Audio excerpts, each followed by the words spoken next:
에서의 낯을 피해서 야곱이 외삼촌 집에 피신을 가서 20년을 지내게 되었습니다. 그 20년 동안 야곱은 어떠한 삶을 살았는가? 창세기 31장에 보면 야곱이 20년을 회고하면서 자기 외삼촌에게 이렇게 말합니다. 내가 20년 동안 외삼촌과 함께 살았는데 외삼촌의 암양들이나 암염소가 낙태하지 않았고 수양을 내가 먹지 않았으며 물려 찢긴 것은 외삼촌께 가져가지 않고 내가 보충했으며 낮에 도적을 맞았든지 밤에 도적을 맞았든지 내가 외삼촌에게 물어냈고 내가 낮에 더위를 무릅쓰고 밤에 추위를 무릅쓰고 눈 붙일 겨를이 없이 지냈습니다.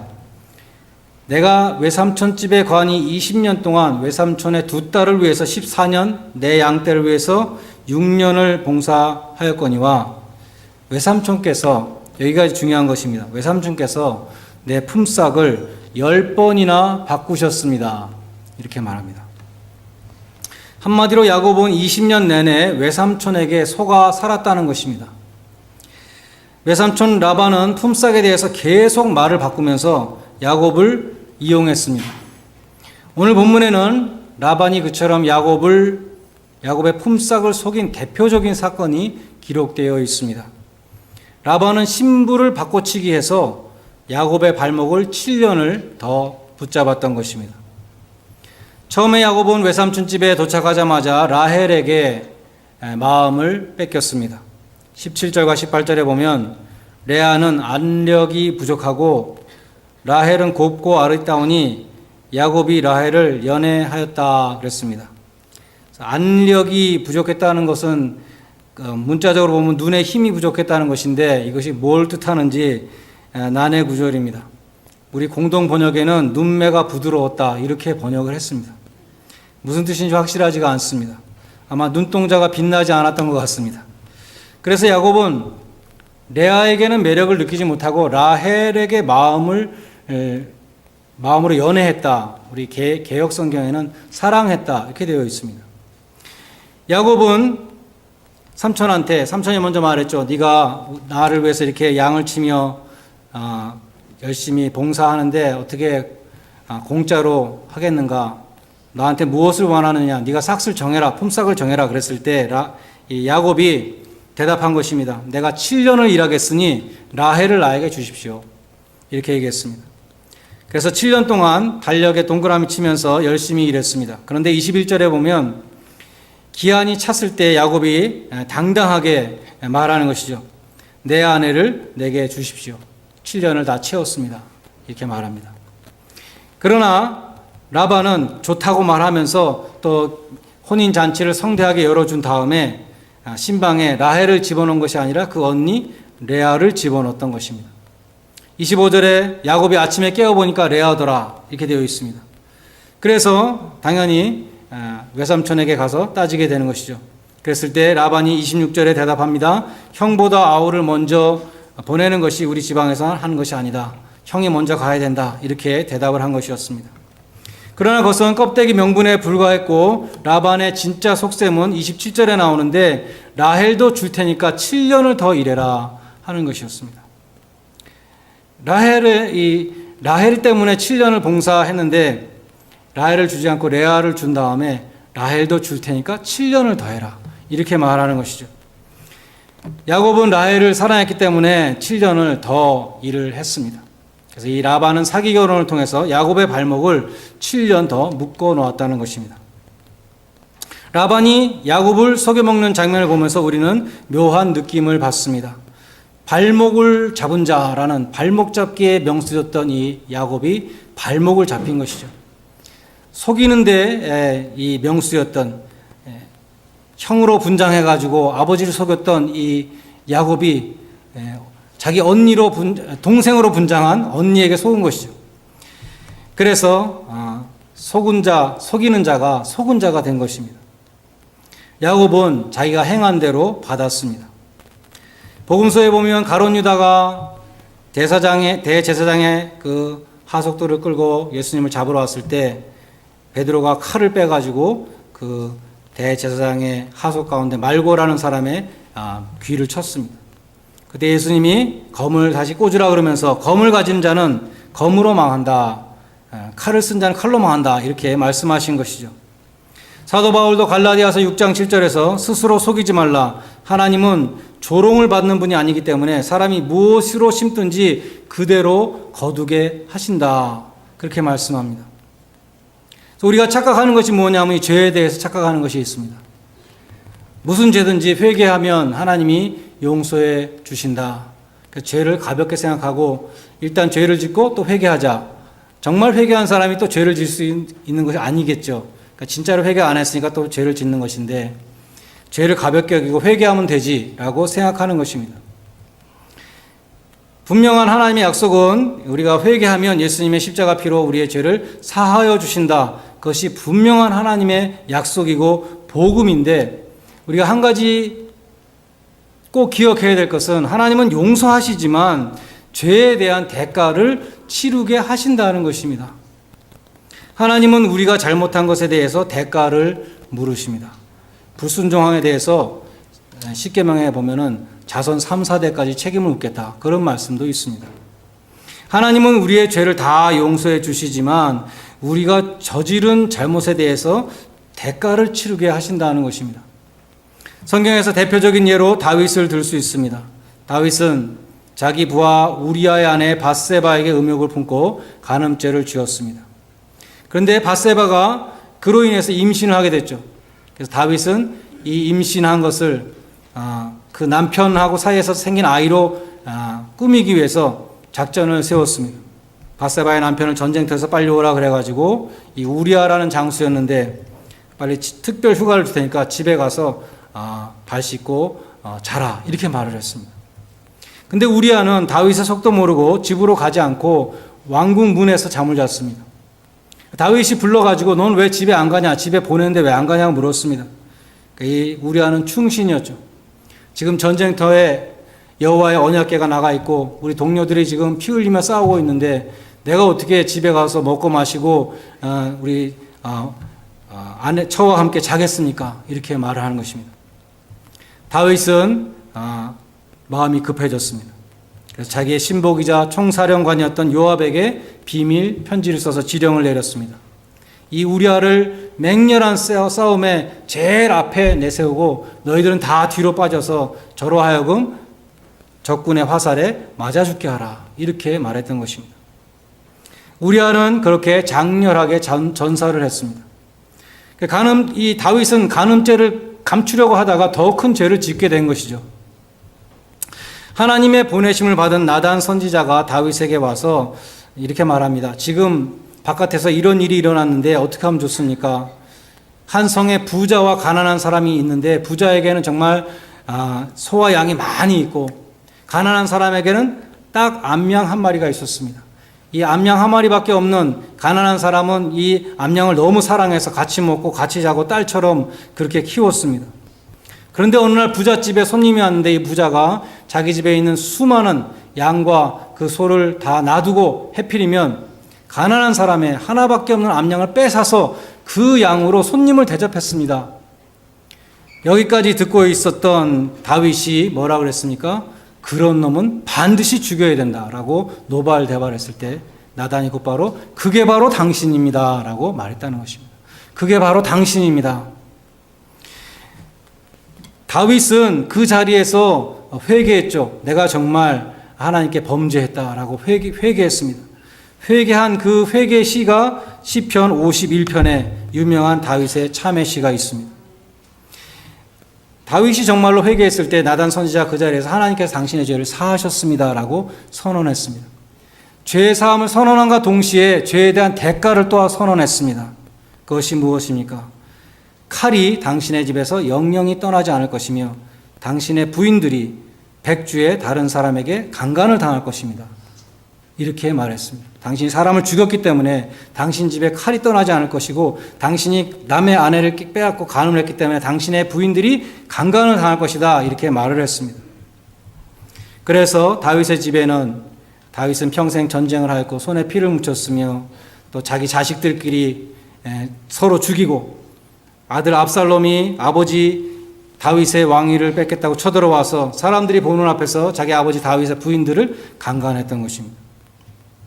하나님은 끝없이 용서하십니다. 그러나 반드시 대가를 물으십니다. 그것이 중요한 차이입니다.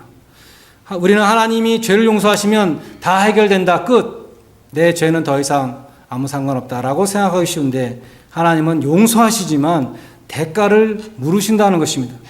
왜 하나님은 대가를 물으시는가? 스펄전 목사님은 이렇게 말했습니다. 하나님의 목적은 우리의 죄를 용서하시는 것에 그치는 것이 아니라 우리로부터 죄를 제거하시는 것이다. 우리는 죄를 짓고 또 짓는 그러한 죄의 버릇이 들어있는 죄성을 가지고 있는데, 그 죄성을 빼앗기 위해서 하나님께서는 징계를 통해서, 고난을 통해서 우리로부터 죄를 제거하시는 데까지 나가신다라고 그렇게 말했습니다. 내가 과거에 지은 죄는 회개하면 용서받지만 죄성은 그대로 있습니다. 똑같은 죄를 또 짓는 것입니다. 그래서 하나님은 우리의 죄성까지 정화시키시기 위해서, 우리의 죄 짓는 버릇을 고치시기 위해서 우리에게 대가를 물으시고 징계를 하신다는 것입니다. 그래서 하나님은 그 사랑하시는 자녀들을 고난의 용광로와 불같은 징계를 통해서 성화시키시는 것입니다. 히브리서 12장 10절은 징계의 중요한 목적을 말씀합니다. 하나님이 우리를 위해서, 우리의 유익을 위해서 징계하시는 것이고, 징계를 통해서 우리를 거룩해 하시는 것이다. 하나님의 거룩하심에 참여케 하는 것이다. 이렇게 말씀합니다. 하나님의 거룩한 성품에 참여케 하시기 위해서 하나님은 다윗에게도 그의 유익을 위해서 징계를 내리셨습니다. 하나님의 목적은 다윗의 죄를 용서해 주시는 것에 그치는 것이 아니라 다윗을 거룩한 성군으로 만드는 것이었습니다. 그리고 하나님이 얼마나 죄를 미워하시는가, 죄가 얼마나 중대한 것인가를 철저히 깨닫게 해 주셨다는 것입니다.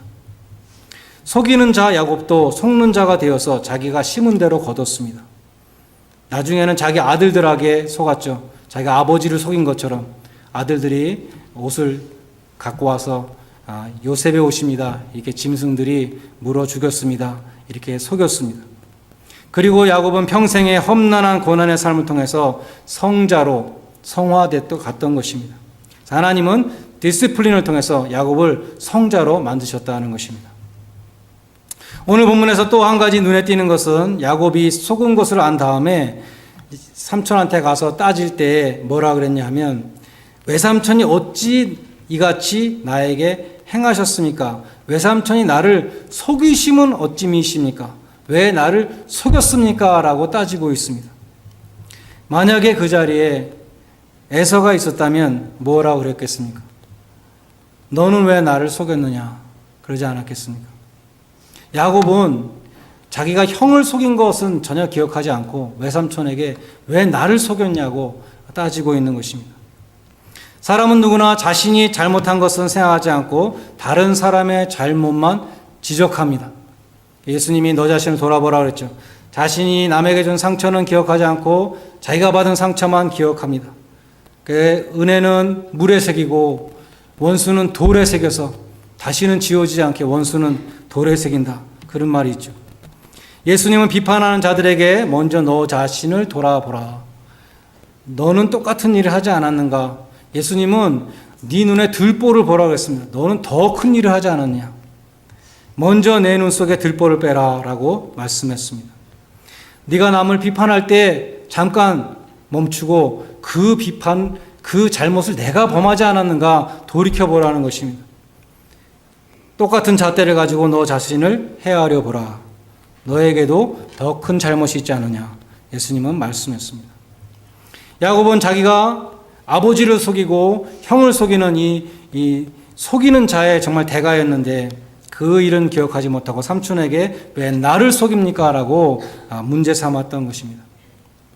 우리도 성경의 거울로 자신을 성찰할 수 있기를 바랍니다.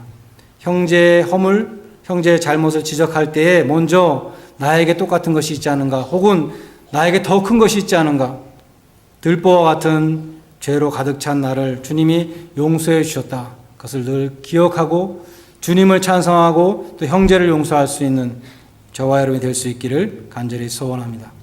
다음으로 오늘 본문은 사랑의 힘을 보여줍니다. 사랑의 힘. 20절에 보면 야곱이 라헬을 위하여 7년을 봉사했는데 7년 동안 일을 하면서 수일처럼 여겼더라. 7년을 수일처럼 여겼더라. 왜냐하면 그를 연애하는 까닭에, 개역성경에 보면 라헬을 사랑했던 까닭에 7년이 결코 길지 않았고 수일처럼 보냈다. 그렇게 기록되어 있습니다. 라헬을 바라보면서 흥분과 설레임으로 수일처럼 여겼다는 것입니다. 사랑하는 사람을 위해서는 못할 것이 없습니다. 자식을 뒷바라지하면서 힘들다고 불평하는 사람은 아무도 없죠. 자식을 사랑하기 때문에 하나도 힘들지가 않습니다. 어머니의 사랑을 잘 보여주는 마태복음 15장에 가나안 여인의 이야기가 있습니다. 가나안 여인은 이방 여인이라는 뜻입니다. 이방 여인이 예수님께 갑자기 나타나서 큰 소리를 지르며 다윗의 자손 예수시여 나를 불쌍히 여기소서, 내 딸이 흉악한 귀신에 들렸습니다. 당신은 고쳐주실 수 있습니다. 라고 예수님한테 요청했습니다. 네, 예수님은 이 여인의 그 부르짖음에 대해서 침묵으로 또 무응답으로 일관하셨습니다. 제자들은 너무 시끄러워서 이 여자를 쫓아보내달라고 그랬습니다. 이 여자가 우리 뒤에서 소리를 지르니까 우리가 견딜 수가 없습니다. 보내소서. 침묵하시던 예수님이 입을 열어서 이 여인에게 말씀하셨는데 완곡하게 거절하셨습니다. 나는 이스라엘 집에 잃어버린 양에게 보냄을 받았다. 그렇게 말씀했습니다. 나는 이방인에게 보냄받은 것이 아니라 지금 이스라엘 향해서 보냄받았다. 그럼에도 이 여인은 굴하지 않고 계속해서 예수님에게 간청했습니다. 저를 도와주십시오. 우리 딸을 고쳐주십시오. 예수님의 침묵과 거절에도 굴하지 않고 계속해서 긍휼을 구했습니다. 우리 생각에는 이쯤 되면 예수님이 좀 봐주셔야 될 것 같은데 예수님은 더 강도 높게 거절하셨습니다.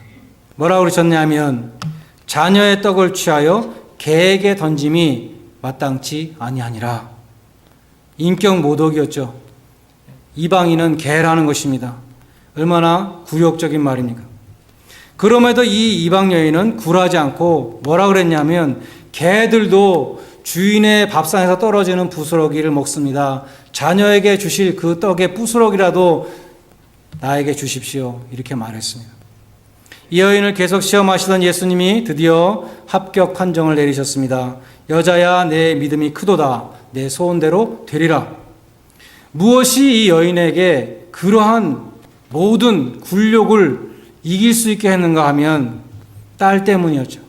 딸을 사랑하기 때문에, 예수님은 딸을 고쳐줄 수 있다는 것을 알았기 때문에, 딸이 고침만 받을 수 있다면 내가 무슨 말을 듣든지 무슨 모욕을 당하든지 자존심과 체면 같은 것은 아무것도 아니었다는 것입니다. 이 여인은 딸을 위해서 그 모든 굴욕을 감수했습니다. 어머니는 자식을 위해서 못할 것이 없습니다. 사랑의 힘이 있기 때문에 못할 것이 없다는 것입니다. 모든 것을 감내할 수 있었던, 희생할 수 있었던, 조롱과 모욕을 다 받을 수 있었던 이 가나안 여인의 사랑은 사실 십자가에 나타난 하나님의 사랑을 계시해 주는 측면이 있습니다. 주님은 십자가 상에서 부르짖었습니다. 아버지, 나의 하나님, 어찌하여 나를 버리십니까? 계속 부르짖었는데 하나님은 계속 침묵하셨습니다. 무응답. 이 여인이 받은 것과 똑같은 것이죠. 하늘 아버지는 침묵하고 계셨습니다. 캄캄한 어둠이 온 땅을 덮었지만 하늘로부터는 아무런 응답이 없고 침묵만 계속되었습니다. 뿐만 아니라 주님은 십자가에서 온갖 조롱을 받으셨습니다. 시편 22편에 보면 사람들이 예수님을 어떻게 취급했는가? 벌레로 취급하고 회방거리로, 조롱거리로 다 비웃으며 입을 삐죽이며 머리를 흔들며 가로되 저가 여호와께 의택하니 구원하시겠는가? 저를 기뻐하시니 건지시겠는가? 그렇게 조롱했다는 것입니다. 주님은 십자가상에서 인간으로서의 모든 존엄성을 상실하고 조롱거리가 되셨는데 주님께서 그것을 다 참으실 수 있었던 것은 우리를 사랑하셨기 때문에, 사랑의 힘이 있기 때문에 그 모든 것을 참으셨다는 것입니다. 하나님께서 침묵으로 일관하셨지만 끝까지 참으실 수 있었던 것이 사랑의 힘이었다는 것입니다. 우리를 사랑하시기 때문에 하나님 아버지의 침묵을 견뎌내셨고 사람들의 조롱을 이겨냈다는 것입니다. 사랑하는 자녀들을 위해서 못하실 것이 없으셨다는 것입니다. 요한일서 4장 9절로 10절은 이렇게 말씀합니다. 하나님의 사랑이 이렇게 우리에게 나타난 바 되셨으니 하나님이 자기 독생자를 세상에 보내심은 저로 말미암아 우리를 살리려 하심이니라. 사랑은 여기 있으니 우리가 하나님을 사랑한 것이 아니요 오직 하나님이 우리를 사랑하사 우리 죄를 위하여 화목제로 그 아들을 보내셨음이니라. 사랑의 힘으로 독생자 예수 그리스도를 희생시키셨다고 말씀합니다. 로마서 5장은 우리가 아직 죄인 되었을 때 그리스도께서 우리를 위하여 죽으심으로 하나님께서 우리에게 대한 자기의 사랑을 확증하셨느니라. 사랑의 힘이 있었기 때문에 하나님께서 독생자를 희생시키시고 예수님이 그 모든 조롱과 고난을 당하셨다는 것입니다. 이겨내셨다는 것입니다. 하나님이 독생자를 내어주신 것은 말하자면 옥합을 깨트리는 것이었습니다. 가장 귀한 것은 예수님이 십자가에서 아낌없이 몸버려 피 흘려 자신을 바치신 것도 옥합을 깨트린 것이었습니다. 메시아의 순환을 노래하는 시편 22편 14절로 15절은 말씀합니다. 나는 물같이 쏟아졌으며 내 모든 뼈가 어그러졌으며 내 마음은 촛밀같이 내 마음 속에 녹았으며 내 힘이 말라 질그릇같이 되고 내 혀가 이에 붙었습니다. 이틀에 붙었습니다. 그처럼 우리를 위해서 다 쏟아주신 그 사랑의 감격한 사도 바울은 나도 주님 앞에 다 부어드리고 싶습니다. 그렇게 고백했습니다. 디모데후서 4장 6절에서 관제와 같이 부음이 되고 싶다. 마지막에 쏟아붓는 재물에 쏟아붓는 그 포도주처럼 마지막까지 다 쏟아부어 드리고 싶다라고 그렇게 고백했던 것입니다. 누가 행복한 부모인가? 사랑하는 자녀에게 자신을 다 줄 수 있는 부모가 행복한 부모입니다. 누가 행복한 남편이고 누가 행복한 부인입니까? 자기 사랑하는 배우자에게 모든 것을 다 쏟아부어 줄 수 있는 사람이 행복한 배우자인 것입니다. 누가 행복한 성도인가? 사랑하는 주님에게 주님께서 나를 위해서 모든 것을 쏟아부으셨기 때문에 나도 주님 앞에 다 드릴 수 있는 사람이 그 사람이 행복한 성도라는 것입니다. 하나님은 가장 귀한 독생자를 주시기까지 우리를 사랑하셨고 주님께서는 십자가에 피 흘려 죽으시기까지 희생 제물이 되어 주셨습니다. 우리는 그 사랑에 빚진 자들로 그 사랑을 기억하며 오늘 이 시간도 주님 앞에 예배를 드리고 있습니다. 비단 이 예배 시간뿐만 아니라 우리의 삶 전체가 산 제사로 주님 앞에 드리라고 말씀합니다. 사도 바울과 같이 사랑하는 주님을 위해서 내 자신을 다 부어드리겠습니다. 사랑의 힘으로 할 때 하나도 힘들지 않고 하나도 아깝지 않다는 것이죠. 사랑의 힘으로 주님을 위해서 주님의 몸된 교회를 위해서 여러분을 다 드릴 수 있는 귀한 복된 성도들이 되시기를 주님의 이름으로 간절히 축원드립니다.